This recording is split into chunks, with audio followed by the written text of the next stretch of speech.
This check is fake, and you're a fraud." The words, sharp and venomous, cut through the quiet hum of the bank lobby. Before the man in the navy linen blazer could even respond, a fist clad in a police officer's leather glove slammed into his jaw, the sickening crack echoing off the marble floor.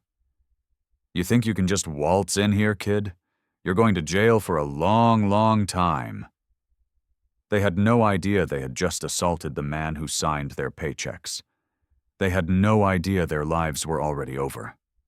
What happens when unchecked arrogance meets unimaginable power? And how much is a moment of prejudice truly worth? Let me know in the comments where you're watching from.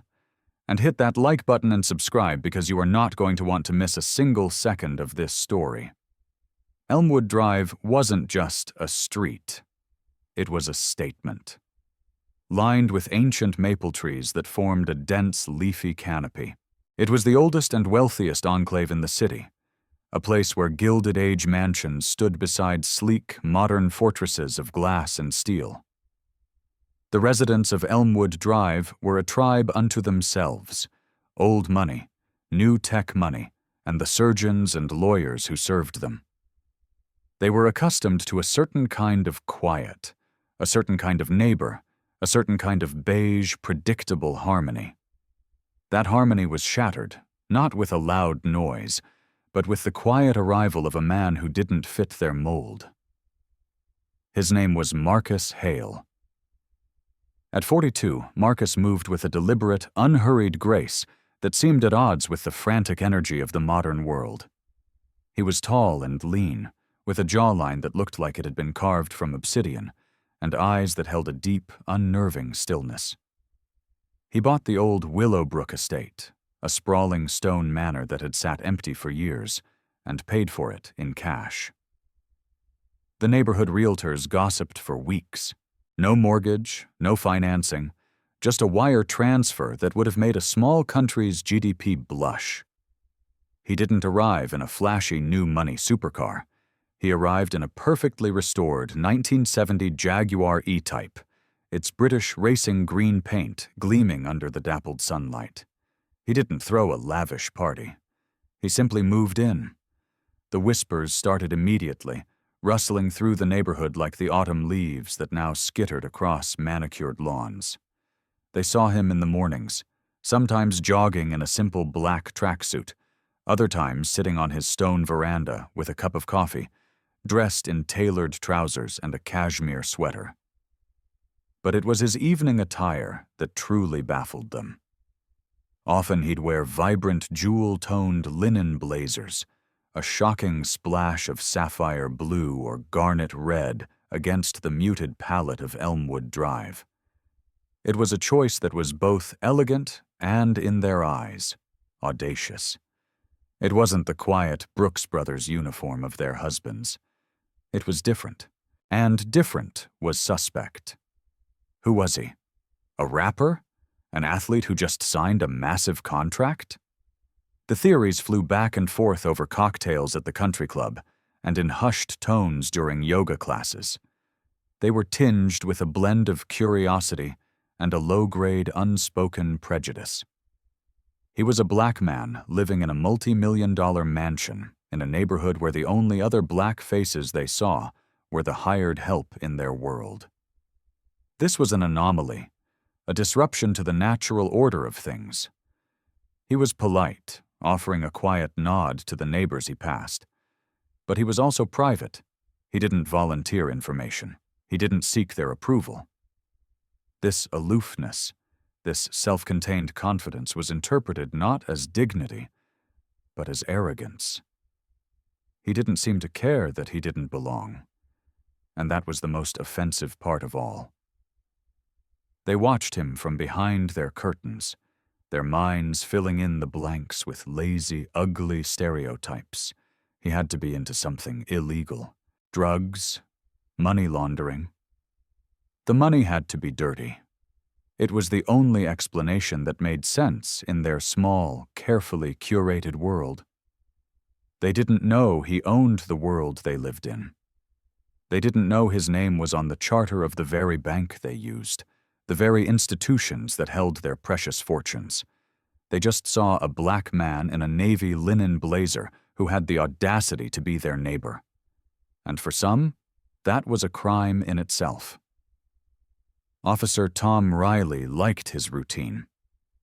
At 45 years old, he had been a cop for 18 years, and the city had changed in ways he despised. He was a man made of straight lines and hard angles. From his military-style crew cut to the rigid set of his jaw, he saw the world in black and white. Good guys and bad guys. Us and them. And for Officer Riley, the them category had grown alarmingly large. He nursed his resentments like a warm beer, bitter and flat. He felt the world had passed him by, that younger, less deserving people were getting ahead while he was stuck patrolling the same affluent streets, protecting people who looked down on him. His beat included Elmwood Drive, and the arrival of Marcus Hale was a personal affront. Every time he drove past the Willowbrook estate and saw that gleaming Jaguar, a knot of acid would twist in his gut. It felt wrong, unnatural. His favorite place to vent these frustrations was at a greasy spoon diner just off his patrol route, where the coffee was burnt and the vinyl on the booths was cracked. It was there he often met with the one person in the neighborhood who seemed to understand his worldview. Kevin Hargrove. Hargrove, at 38, was the new branch manager for Hargrove Banking, the most prestigious bank in the area. He had a weak chin, a handshake that was always a little too firm, and a desperate ambition that radiated off him like cheap cologne. He'd gotten the job through a combination of relentless networking and a talent for telling his superiors exactly what they wanted to hear. To him, the Elmwood Drive branch was a stepping stone, his ticket to the corporate boardroom. He saw the wealthy clients not as people, but as assets to be managed and leveraged for his own advancement. He also shared Riley's belief in a certain natural order. "You see him again?" Riley grumbled, stirring his coffee so aggressively it slopped over the side of the mug. "Mr. Linen Blazer took a package from a delivery truck this morning. Looked shifty as hell." Hargrove, picking at a dry piece of toast, smirked. "Oh, our new celebrity neighbor, the talk of the town. My wife saw him at the gourmet market yesterday. Said he bought a bottle of wine that costs more than my car payment and didn't even blink. Has to be a front for something." "Damn right it is," Riley said, leaning forward, his voice dropping. "I ran his plates. Clean, ran his name. Nothing. That's what's suspicious. Guys like that with that kind of money, they always have a paper trail, a traffic ticket, something. This guy, it's like he just appeared out of thin air. I'm telling you, Kevin, he's a trafficker or a money launderer. Why else would a guy like that move into a neighborhood like this?" The unspoken phrase hung in the air between them. A guy like that? A black man? Hargrove nodded enthusiastically. He saw the world through the same dirty lens as Riley. To him, Marcus Hale wasn't a potential high-value client. He was a threat to the branch's pristine reputation. He was a risk. "I'm with you, Tom. You have to be careful. We get people trying to pass bad paper all the time. Sophisticated stuff. They come in all smiles and fancy clothes trying to pull a fast one. You let one of them slip through and corporate comes down on you like a ton of bricks." "Well, you just keep an eye out," Riley said, tapping a thick finger on the table for emphasis. "He ever comes into your bank, you call me directly. Don't go through dispatch. You call my cell. We can't have that element getting a foothold here." "You got it," Hargrove said, a gleam in his eye. The thought excited him. An opportunity to prove his worth, to be the vigilant gatekeeper of the community's wealth. An opportunity to put someone he instinctively disliked in their place. He felt a sense of camaraderie with the officer, a shared purpose. They were the protectors of this place, the guardians of its purity. They were two small men puffed up with a sense of their own importance, forging a pact built on the ugly foundation of their shared prejudice. They had no idea they were conspiring to take a swing at a god. They were just two bullies in a diner waiting for their chance to prove how tough they were. And they wouldn't have to wait long. The lobby of Hargrove Banking's Elmwood branch was designed to be intimidating. The floors were polished Italian marble. The ceilings were cathedral high, and a massive modernist chandelier that looked like a frozen explosion of glass and brass hung in the center. The air was cool and smelled faintly of money and lemon-scented cleaner. It was a place of hushed reverence, where transactions were conducted in low, respectful tones. The silence was broken by the quiet click of Marcus Hale's leather-soled shoes as he crossed the floor. He was wearing a blazer of deep navy linen that seemed to absorb the light, paired with perfectly tailored khaki trousers. He looked more like he was on his way to a gallery opening than a bank. He was the only black man in the lobby. Every eye, from the tellers behind their glass partitions to the customers waiting in line, was on him. He bypassed the line and walked directly to the concierge desk, where a young woman with a practiced smile sat. "Good morning," Marcus said, his voice a low, calm baritone. "I'd like to speak with the branch manager, please." The smile faltered for a fraction of a second. "Do you have an appointment, sir?" "No, I don't. It should only take a moment. I'm a new resident in the area and I need to open an account. The manager, not a teller." This was a deviation from the script. She hesitated, then pressed a button on her phone. "Mr. Hargrove, there's a gentleman here to see you. He'd like to open a new account." She listened for a moment, her eyes flicking back to Marcus. "Yes, sir. I'll send him in." Kevin Hargrove was in his glass-walled office reviewing loan applications. When his assistant announced the walk-in, he was annoyed. His time was valuable. But when he looked up and saw Marcus Hale standing at the threshold, annoyance curdled into suspicion. It was him, Mr. Linen Blazer. Tom Riley's words echoed in his head. "He ever comes into your bank, you call me." Hargrove's posture straightened. He plastered on a thin, professional smile and gestured to the chair opposite his desk. "Mr. Hargrove, please have a seat. What can I do for you today?" "My name is Marcus Hale," Marcus said, his movements fluid. As he sat down, he placed a slim leather portfolio on the polished mahogany desk. "As I mentioned, I've recently moved into the neighborhood, and I wish to establish a relationship with your bank. I'd like to open a primary checking account." "Of course, Mr. Hale. We'd be delighted to have your business," Hargrove said, his tone oozing a false sincerity. "We'll just need some standard identification and an initial deposit to get you started." Marcus opened his portfolio and produced a brand-new state driver's license and a cashier's check. He slid them across the desk. Hargrove picked up the license first, scrutinizing the photo. It was him. The address listed was the Willowbrook Estate. Then he picked up the check, and his blood ran cold. It wasn't a starting deposit of a few thousand. It wasn't even $50,000, sellers. The check issued by a major international bank was made out to Marcus Hale for the amount of $3,000. $3 million. Hargrove's mind short-circuited. The prejudice he had been nursing, the suspicion he had discussed with Riley, all of it erupted into a single blinding certainty. This was impossible. A black man in a linen blazer didn't just walk in off the street with a check for $3 million. It had to be a fake. A high-quality, sophisticated fake, but a fake nonetheless. His heart began to hammer in his chest. This was it. This was the test Riley had warned him about.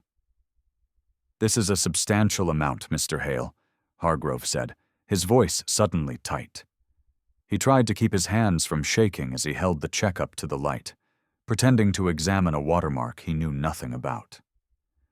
"It's the proceeds from a recent asset sale," Marcus said evenly, his eyes watching Hargrove with an unnerving calm.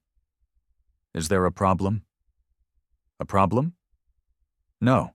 No, of course not," Hargrove lied, his mind racing. "It's just with a check of this size, we have certain verification protocols we must follow for your protection." Of course, he was stalling. He needed to get Riley here. This could take some time to clear, several business days, perhaps even longer. That's unusual for a cashier's check from a prime bank, Marcus noted, his voice still perfectly level, but with a new hard edge to it. Are you suggesting there is an issue with the validity of this instrument, Mr. Hargrove? The direct question rattled Hargrove. He felt like he was being cornered. This man's confidence, his utter lack of nervousness. It was all part of the act. He was a professional, a con man. I'm not suggesting anything, Hargrove snapped, his professional veneer cracking. I'm telling you our policy. He stood up, the check still in his hand. If you'll excuse me, I need to consult with our fraud department. Please, wait here. Bonjour. He walked out of his office, his heart pounding. He didn't go to the fraud department. He pulled out his cell phone, his thumb hovering over his recent calls. He found the name he was looking for. Tom Riley. Kevin Hargrove's call to Officer Tom Riley was short and breathless. He's here, the guy from Elmwood. He's in my office right now. What's he doing? Riley's voice was a low growl over the phone. Trying to deposit a check, a cashier's check. Tom, for $3 million, it's got to be fake. There's no way it's real. A thrill, dark and ugly, shot through Riley. Don't let him leave. I'm 2 blocks away. Stall him, I'm coming. The line went dead. Hargrove took a deep breath, trying to compose himself. He felt a surge of adrenaline. He was doing the right thing. He was protecting the bank. He was a hero. He walked back towards his office, his stride filled with a new, unearned authority. He didn't go inside. He stood in the doorway, looking down at Marcus, who hadn't moved. We're running a verification on the check, Mr. Hale. It may take a while. I'm going to have to ask you to remain here. Marcus slowly raised his head, his calm eyes locking onto Hargrove's. The look was so direct, so penetrating that Hargrove felt a momentary tremor of doubt. But he quickly suppressed it. He couldn't back down now. Am I being detained, Mr. Hargrove? Marcus asked, his voice dangerously quiet. It's just procedure, Hargrove said dismissively, avoiding the question. He gestured vaguely to the lobby. You can wait out here if you'd like. He wanted him out in the open. He wanted an audience for what was about to happen. Marcus stood up, a fluid and silent motion, and walked back into the main lobby, the portfolio still in his hand. He didn't sit. He simply stood by the marble pillar, a picture of perfect, infuriating patience. The other customers shifted uncomfortably, sensing the tension. The tellers whispered behind their hands. The atmosphere in the bank had turned from quiet reverence to a thick, anxious silence. 5 minutes passed. Then the glass doors of the bank swung open with a chime, and Officer Tom Riley filled the entrance. He wasn't alone. He had brought a younger, nervous-looking rookie with him. Riley's eyes scanned the lobby and immediately locked on Marcus. A slow, triumphant smirk spread across his face. He saw everything his prejudice had prepared him to see. A black man in a flashy blazer who was clearly out of his element. A criminal. He and Hargrove exchanged a look, a silent confirmation of their shared purpose. Riley strode forward, his hand resting on the butt of his holstered gun, his boots making loud, aggressive thuds on the marble floor. "This the guy!" Riley barked, not even looking at Hargrove, his eyes fixed on Marcus. "That's him," Hargrove said, stepping forward, his voice filled with self-importance. "He's trying to pass a fraudulent check." Marcus turned his head slowly to face them. He looked from Riley's snarling face to Hargrove's smug expression. He said nothing. "Let me see some ID," Riley demanded, getting right in Marcus's face. "And the check." Hargrove eagerly handed the check to Riley. Marcus, meanwhile, reached into his pocket and produced his driver's license. Riley snatched it from his hand. He glanced at it, then at the check, and then laughed, a short, ugly, contemptuous sound. Marcus Hale from the Willowbrook estate. Riley sneered, his voice dripping with sarcasm. And a check for $3 million? You really thought you could pull this off, didn't you? The check is valid, officer, Marcus said, his voice as cold and hard as the marble beneath their feet. And you have my identification. I suggest you run it. Oh, I'll run it. All right, Riley said, his face turning a blotchy red. He hated being told what to do. He hated the man's composure. It felt like disrespect. He wanted to see fear. He wanted him to beg. I think you're a fraud, and this piece of paper is fake. This check is fake, and you're a fraud, Hargrove echoed, stepping closer, feeling emboldened by the presence of the police officer. He felt powerful, untouchable. Marcus's gaze shifted to Hargrove. For the first time, a flicker of something, not anger, but a profound, chilling disappointment crossed his face. You are making a catastrophic mistake, Mr. Hargrove. That was the trigger. The quiet confidence, the lack of fear, the warning. It pushed Riley over the edge. All his pent-up resentment, his bitterness, his racism exploded in a single violent act. Don't you threaten him, kid, he snarled. And without any further warning, he drew back his fist. The younger officer's eyes went wide, but he didn't move. The bank customers gasped. Time seemed to slow down. Riley's fist, clad in a black leather glove, slammed into Marcus's jaw. The sound was a sickening crack that echoed through the silent lobby. Marcus's head snapped to the side from the force of the blow. A thin trickle of blood appeared at the corner of his mouth, but he didn't fall. He didn't even stumble. He slowly, deliberately brought his head back to center, his eyes now like chips of ice locking onto Riley's. You're under arrest for bank fraud and forgery, Riley yelled, trying to cover his assault with procedure. He grabbed Marcus's arm and twisted it violently behind his back. The rookie jolted into action, moved to help. They slammed him against the marble pillar, the impact making him grunt in pain. Hargrove watched, his face alight with a triumphant, ugly glee. He had been right.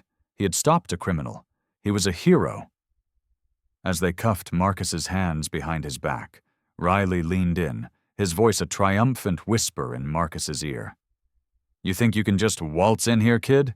You're going to jail for a long, long time. They shoved him towards the door, a proud public spectacle. They had no idea they had just assaulted the chairman of the board and majority shareholder of Hargrove Banking's parent company. They had no idea their lives were already over. The ride to the precinct was a blur of hostile silence. Marcus sat in the back of the patrol car, the rough plastic of the seat digging into his back, the cheap metal of the handcuffs biting into his wrists. Officer Riley drove, occasionally glancing at him in the rearview mirror, a smug, satisfied look on his face. The rookie sat in the passenger seat, staring straight ahead, pointedly avoiding eye contact. Marcus said nothing. He didn't protest his innocence. He didn't threaten to sue. He simply sat, his breathing even, his expression unreadable. He could taste the coppery tang of blood in his mouth. He focused on the pain in his jaw. It was a grounding sensation, a sharp, clear point in a world that had suddenly gone sideways. The pain was real. It was a fact. And Marcus Hale was a man who dealt in facts. The police station was an assault on the senses. It smelled of stale coffee, disinfectant, and human desperation. The phones rang incessantly. A woman was crying at the front desk. The fluorescent lights hummed with a headache-inducing frequency, casting a pale, sickly light on the scuffed linoleum floors and drab institutional green walls. Riley shoved Marcus through the doors, parading him in front of the desk sergeant like a trophy. Got a live one, Sarge, Riley announced proudly. Bank fraud. Tried to pass a phony $3 million check at the Hargrove branch on Elmwood. The sergeant, a portly man with a face like a worn-out catcher's mitt, looked Marcus up and down.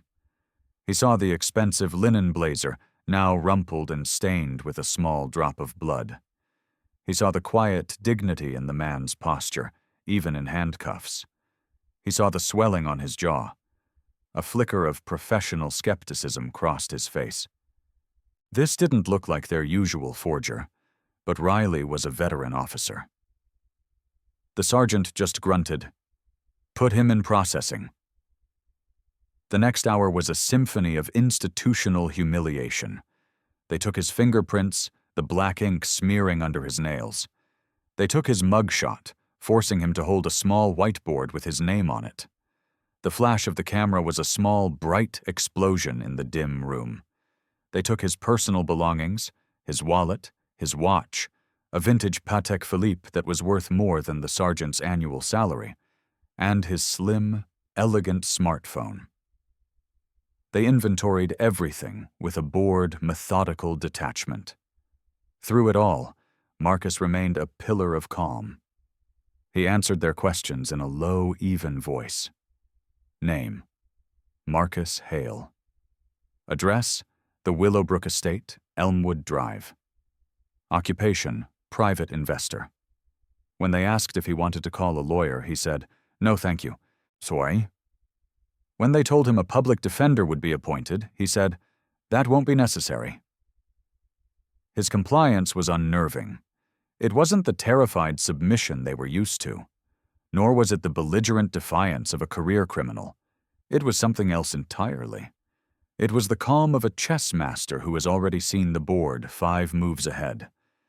It was the patience of a predator. They locked him in a small concrete holding cell with a single metal bench. The cell stank of stale sweat and urine. The door clanged shut, the sound of the lock turning echoing in the small space. He was alone.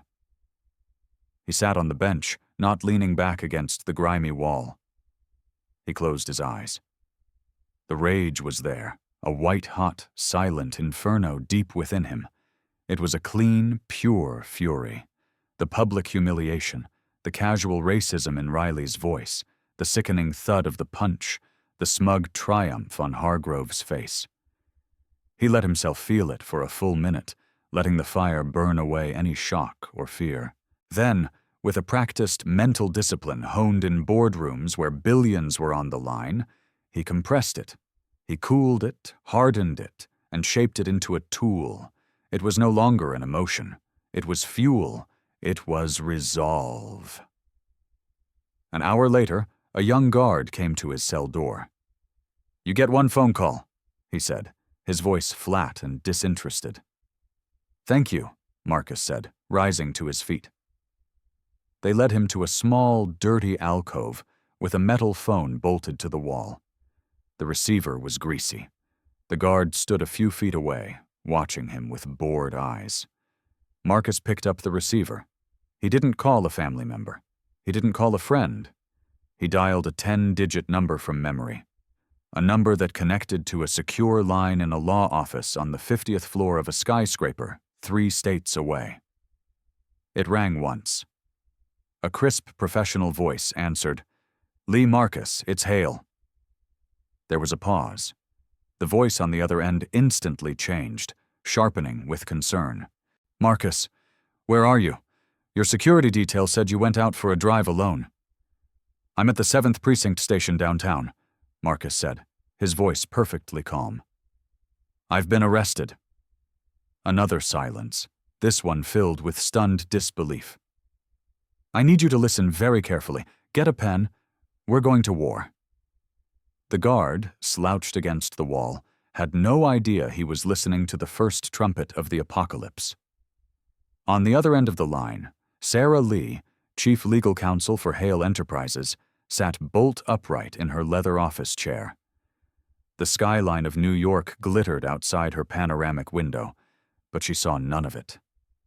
The words, "I've been arrested," had sent a jolt of ice water through her veins.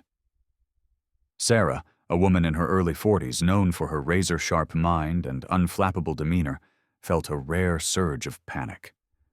But Marcus's voice, calm, flat, and utterly devoid of fear, immediately suppressed it. This wasn't a cry for help. This was a command. She grabbed a pen, her knuckles white. "I'm listening," Sarah said, her voice now focused and steady.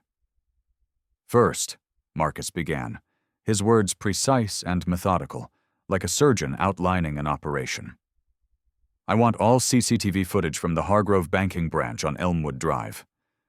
Today, between 9 a.m. and 10 a.m., all cameras, interior and exterior. I want it secured, not just requested. Sarah, I want you to contact the bank's corporate head of security directly. Use my name. Tell him to pull the master files and deliver them to a local courier you will hire. I want them in our possession within the hour. I don't want a single frame to be accidentally erased." "Got it. Hargrove Banking, Elmwood Branch, footage secured." Sarah scribbled furiously on a legal pad. "Second, I want you to contact Police Commissioner Brooks, not his deputy, not his assistant. Get him on his personal cell. You have the number. Inform him that I, Marcus Hale, have been arrested by one of his officers, Tom Riley. Badge number 4. Inform him that I was physically assaulted by this officer on the floor of the bank before my arrest. Tell him that I am currently being held at the 7th Precinct. And tell him that if I am not sitting in a clean room, with a bottle of water within 15 minutes, the next person he'll be hearing from is the mayor." "Commissioner Brooks, Officer Riley. Physical assault. Understood." Sarah's mind was already working through the implications. This was no longer just a legal issue, it was a political firestorm. "Third, I want you to assemble a team. I want Jamal Rivera on civil rights. Get him on a plane. I don't care what case he's on. I want the best corporate litigation team from Davis and Polk on standby. I also want you to find the name of Hargrove Banking's regional director for this area. Find his home address. Have a process server ready to go." "Jamal Rivera, Davis and Polk, regional director. What's the charge?" Sarah asked. "Bank fraud, forgery," Marcus said, a note of bitter irony in his voice. "A bank manager named Kevin Hargrove at the Elmwood branch accused me of attempting to deposit a fraudulent cashier's check. Officer Riley expedited the arrest." The final piece of the puzzle clicked into place for Sarah. Hargrove Banking. The bank was a subsidiary, one of the smaller jewels in the massive crown of Hale Enterprises. Marcus didn't just bank with them, he owned them. The sheer catastrophic stupidity of what had happened was almost unfathomable. "My God, Marcus, they don't know who you are." "They know I'm a black man in a navy linen blazer." Marcus corrected her, his voice as cold as a tomb. "And right now, that's all that matters to them. They will learn who I am soon enough." "One last thing. Sarah, I want you to call the chairman of the Joint Chiefs, General Ellis. Tell him I'm going to have to reschedule our tennis match for tomorrow." It was a power move, a subtle but unmistakable signal. Marcus wasn't just a wealthy investor. He was a man who moved in the highest circles of power, a man whose calls were taken by generals and commissioners. He was reminding Sarah, and by extension, the world of the sheer scale of the forces he was about to unleash. "Consider it done. Marcus, we're moving. Are you all right?" For the first time, Marcus allowed a hint of the human cost to enter his voice. "My jaw is going to need some attention, but I'm fine. Just execute the plan. Sarah, burn it all down." He hung up the phone. He turned to the guard, who was staring at him with a new, confused expression. Marcus's demeanor hadn't been that of a common criminal. The names he had dropped, Commissioner Brooks, were not names you heard in a precinct holding pen. Marcus simply nodded at the guard. "I'm finished." He was led back to the cell. As the metal door clanged shut again, he felt a sense of grim satisfaction. The pieces were in motion. He had called in the airstrike. Now all he had to do was wait for the bombs to land, and he knew with absolute certainty that the first one was about to hit this very building. Captain Robert Ellis of the 7th Precinct was a man on the glide path to retirement with 2 years left until he could collect his full pension. His primary professional goal was to avoid paperwork, controversy, and any situation that might require him to make a difficult decision. His afternoon was proceeding with its usual dreary predictability when the private line on his desk, the one that bypassed the switchboard, shrieked to life. It was a number he recognized with a jolt of pure dread. The police commissioner's office. "Ellis," he answered, his voice suddenly hoarse. "Robert, what in the hell is going on in your precinct?" The voice on the other end was not the commissioner. It was his chief of staff, a man with a reputation for verbally flaying people alive. The voice was tight with panic. "I'm not sure what you mean, sir," Ellis stammered, frantically racking his brain for what he could have possibly done wrong. "Don't play dumb with me, Robert. You have Marcus Hale in one of your holding cells. Does that name mean anything to you?" Ellis's mind went blank. Hale? He'd never heard the name before. "Hale, 1 second, sir." He yelled out his office door to the front desk. "Sarge, we got a guy named Hale in holding." The desk sergeant shuffled over, flipping through his logbook. "Yeah, Captain Riley brought him in about an hour ago. Bank fraud." Ellis relayed the information into the phone. The response was a string of curses so vicious it made him hold the receiver away from his ear. "Bank fraud? Are you insane, Robert? Listen to me very carefully. Marcus Hale is the chairman of Hale Enterprises. He's one of the wealthiest men in the country. He sits on 2 presidential advisory boards. He is, and I want you to burn this into your brain, a personal friend of the commissioner, and you have him in a cage for bank fraud." The floor seemed to drop out from under Captain Ellis. His comfortable glide path to retirement had just vanished, replaced by a terrifying vertical drop. Sweat beaded on his forehead. "Sir, I had no idea. Officer Riley made the arrest." "I don't give a damn if the Archangel Gabriel made the arrest." The chief of staff roared. "The commissioner just got off the phone with Hale's legal counsel. They're alleging assault, Robert. Assault by one of your officers. This is a 5-alarm fire, and your precinct is ground 0. Here are your instructions. You are to go down to that cell personally.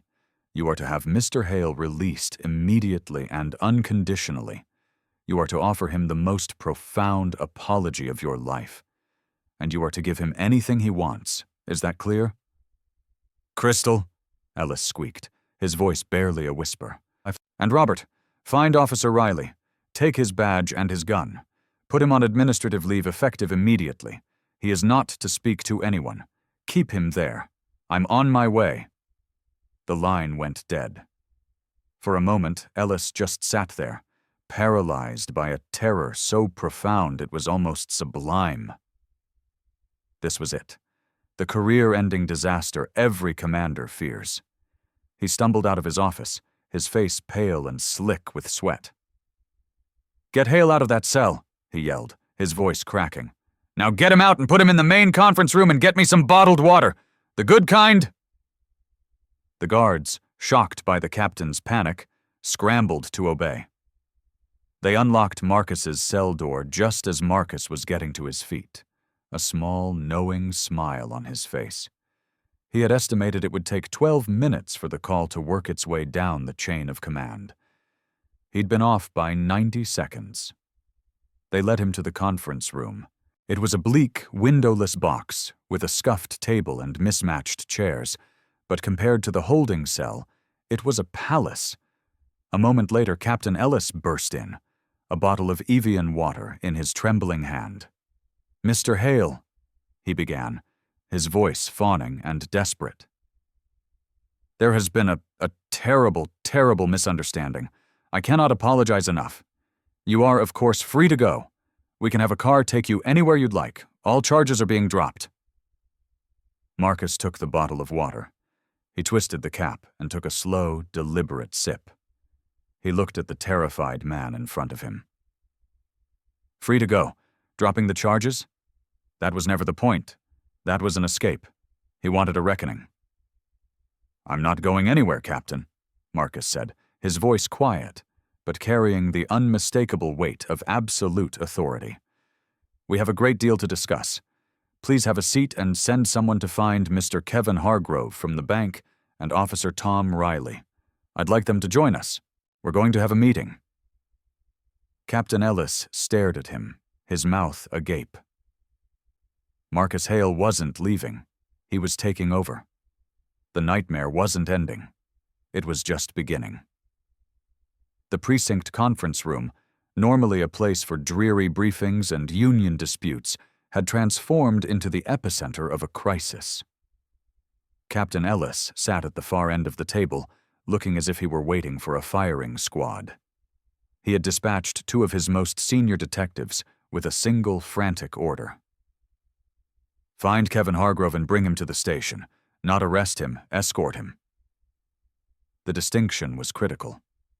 Meanwhile, another officer had been sent to find Tom Riley, who was in the break room, boasting about the arrest to anyone who would listen. Marcus sat at the head of the table, a position he assumed with natural, unspoken authority. He was no longer a prisoner. He was a king holding court in the heart of his enemy's castle. He had politely declined Ellis's offer of a phone to make his own calls, knowing that Sarah Lee was already orchestrating everything. The silence in the room was suffocating, broken only by the frantic footsteps in the hallway outside. The first to arrive was Kevin Hargrove.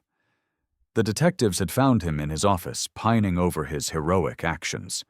They had informed him that he was requested at the 7th Precinct regarding the Marcus Hale case. Hargrove had arrived full of swagger, assuming he was there to sign a witness statement and receive a pat on the back. When he walked into the conference room and saw Marcus Hale sitting at the head of the table, not in a holding cell, with the precinct captain sitting meekly at the other end, his confidence evaporated. The blood drained from his face. This was wrong. This was all wrong. "Mr. Hargrove, thank you for joining us," Marcus said, his voice smooth as silk. He gestured to a chair. "Please." Hargrove sat down stiffly, his eyes darting between Marcus and the captain. "What's going on? I don't understand." "You will," Marcus said. The door opened again. Tom Riley was shoved into the room by his sergeant. His face was a mask of confusion and belligerent anger. "What the hell is this, Captain? I was told I was on leave. Why am I in a room with him?" He jabbed a thumb towards Marcus. "Sit down and shut up, Tom," Ellis hissed, his career flashing before his eyes. Riley, shocked by his captain's tone, reluctantly took a seat. He glared at Marcus, his mind unable to process the power shift that had so clearly taken place. An hour ago, this man was his prisoner.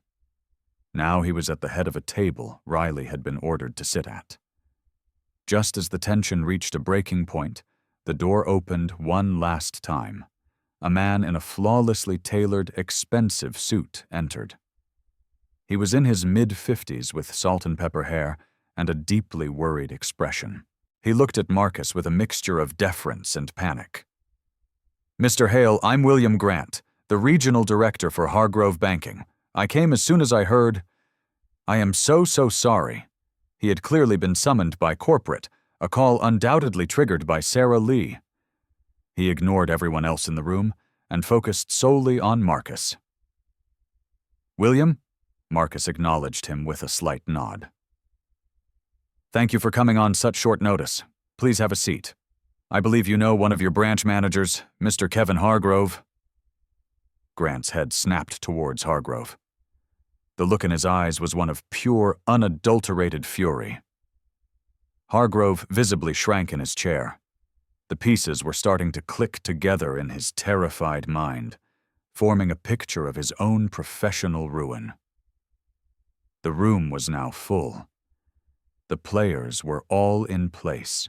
The petty tyrant of a bank manager, the racist bully of a cop, the terrified, impotent captain, the panicked corporate executive, and at the head of the table, the man they had all wronged holding all the cards. Now that we're all here, Marcus began, his voice dropping to a level that forced everyone to lean in. We can begin, Captain. A few hours ago, I was physically assaulted and falsely arrested in one of this city's financial institutions by one of your officers at the behest of one of their managers.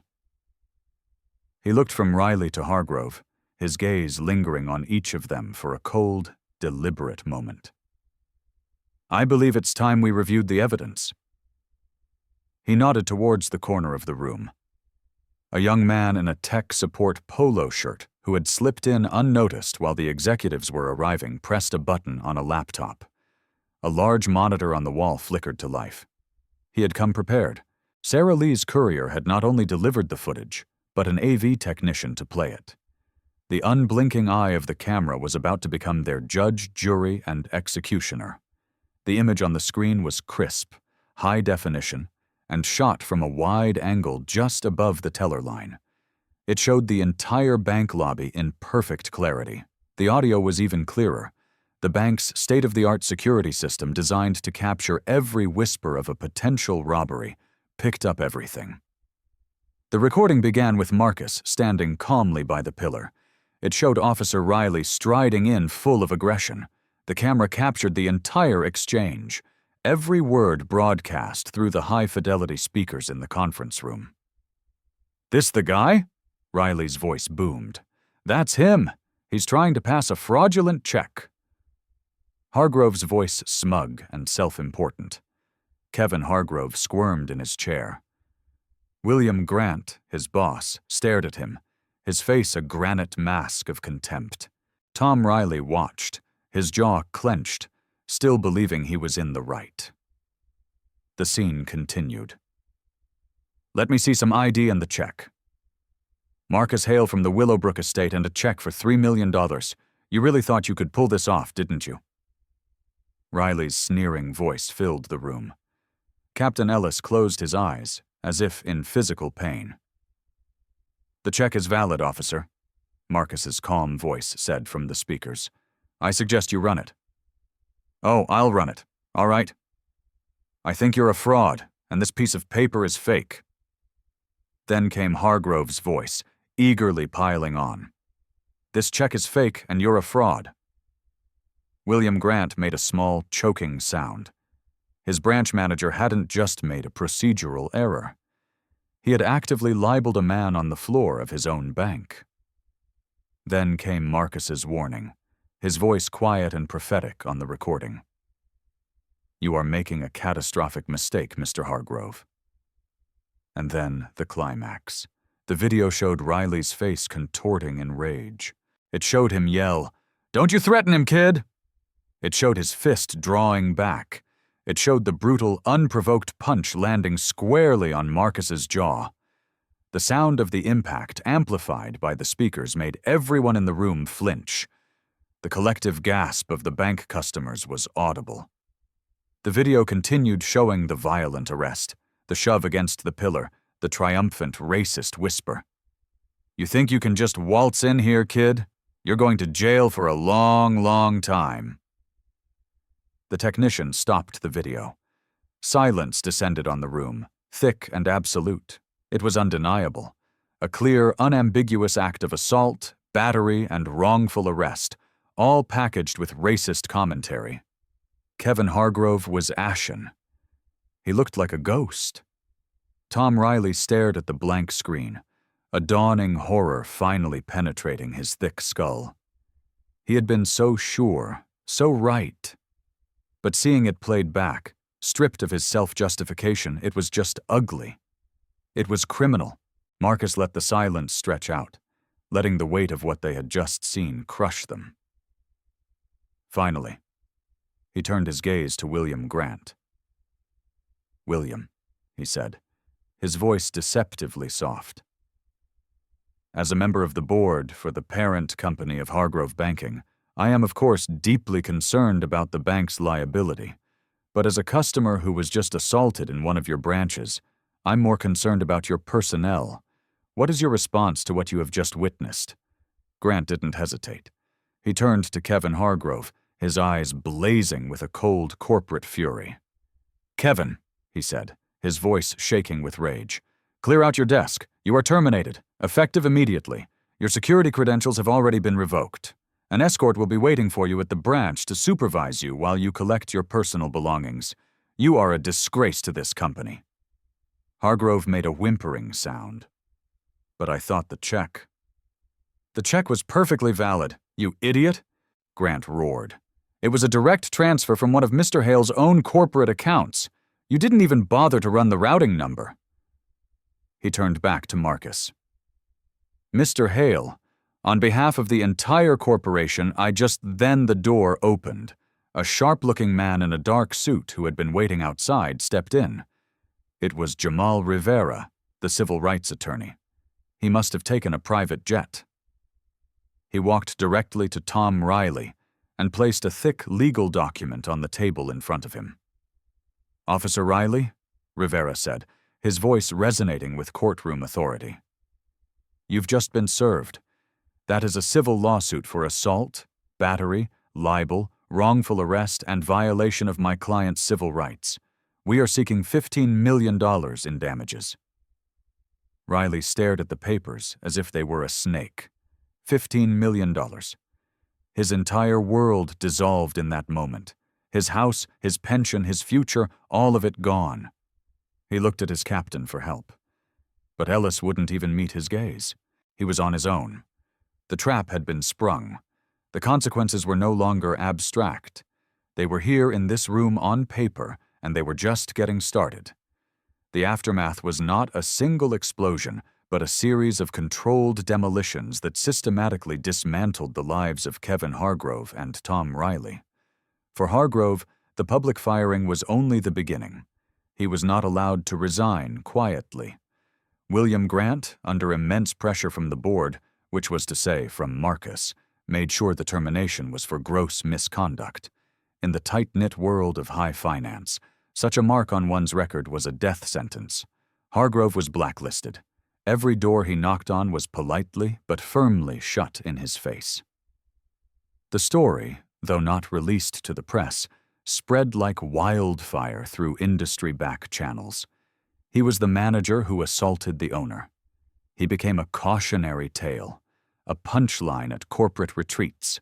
Within 6 months, he had sold his house at a loss and was forced to move his family 3 states away to take a humiliating low-level job at a small credit union. His ambition, the driving force of his life, had led him directly off a cliff.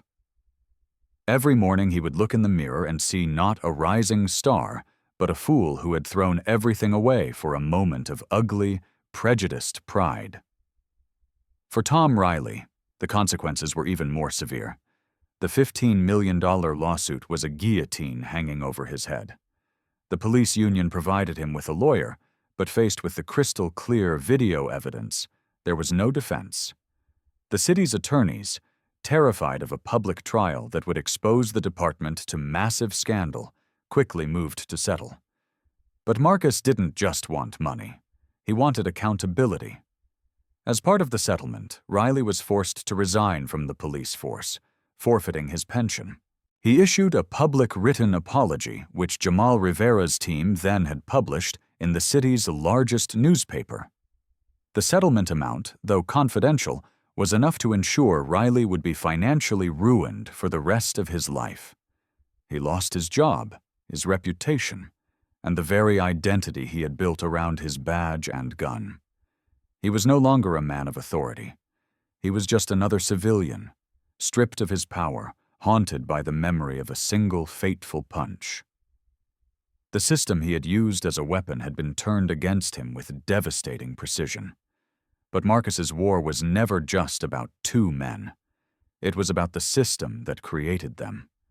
He leveraged the incident with brutal efficiency. The settlement from the city wasn't pocketed. It became the seed money for the Hale Forward Foundation, a new organization dedicated to funding independent civilian oversight of the police department and providing legal aid to victims of police misconduct.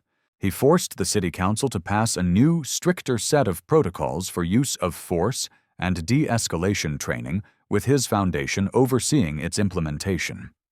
His work with Hargrove Banking was even more direct. As chairman, he didn't just fire a manager. He reformed the company from the top down. He instituted a mandatory quarterly implicit bias training program for every single employee, from the tellers to the top executives. He created a new corporate division focused on community outreach and investment in underserved neighborhoods. He changed the bank's hiring and promotion policies to actively seek and elevate diverse talent, ensuring that the boardrooms and managers' offices would begin to reflect the reality of the country they served. He turned a moment of personal violation into a catalyst for sweeping institutional change. He had taken their ugliest impulse and used it to build something better. A year later, Marcus Hale stood on the steps of the newly opened Hargrove Banking Community Hub, located in a neighborhood that the bank had ignored for decades. The hub offered financial literacy classes, small business loans, and after-school programs. The navy linen blazer was gone, replaced by a simple, elegant charcoal suit. He wasn't there for a photo op. He was there to listen to a presentation by a young entrepreneur, a black man who had just received his first business loan from the hub. He looked at the vibrant, hopeful faces in the room, and for a fleeting moment, he thought of Kevin Hargrove and Tom Riley. He had heard they were both broken men living diminished lives in the shadows. He felt no pity for them, but no satisfaction either. They were no longer characters in his story. They were merely the cost of progress. Their hard karma had been swift and absolute, a perfect and terrible reflection of their actions.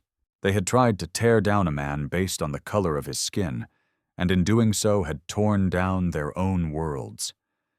The real victory wasn't their downfall. It was this hub, the new policies, the change in the conversation. Power, he mused, was not about the ability to destroy. That was easy. True power was the ability to endure destruction, and then to build something better and stronger in its place. He had faced down their prejudice, their fists, and their badges, and he had transformed their hate into an engine for hope. What did you think of the karma served to Officer Riley and Manager Hargrove? Was it a fitting price to pay for their actions? More importantly, what do you think is the most effective way to combat the kind of systemic prejudice we saw in this story? Let me know your thoughts in the comments below. Your perspective is incredibly valuable.